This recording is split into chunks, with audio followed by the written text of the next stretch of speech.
Sejumlah ahli di luar negeri mempertanyakan anggaran polisi yang sangat besar dihabiskan untuk gas air mata dan perangkat lain yang digunakan selama aksi.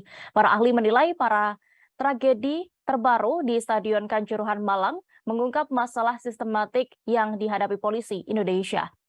Pendapat satu di antaranya diutarakan Jackie Becker, ekonom politik di Murdoch University Perth, Australia, yang mempelajari kepolisian di Indonesia.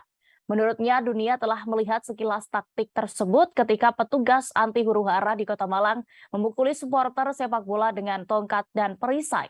Tanpa peringatan, mereka bahkan menyemprotkan gas air mata ke puluhan ribu penonton yang berkerumun di sebuah stadion. Metode itu memicu penyerbuan yang berujung pada kematian 131 orang, menjadikan salah satu bencana terburuk dalam sejarah olahraga. Ahli menilai banyak di antara petugas yang kurang terlatih dalam pengendalian massa dan sangat militeristik. Para ahli kepolisian mengatakan bahwa tahun 2019 adalah titik balik dalam penggunaan gas air mata oleh kepolisian Indonesia. Penggunaan gas air mata yang lazim oleh polisi telah melampaui geografi.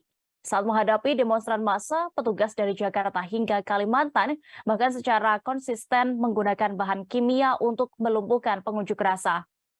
Terpisah Wirya Adiwena, Wakil Direktur Amnesty International Indonesia mengatakan bahwa hampir tidak pernah ada pengadilan atas penggunaan kekuatan polisi yang berlebihan. Kecuali pada tahun 2019 ketika dua mahasiswa tewas di Pulau Sulawesi selama protes.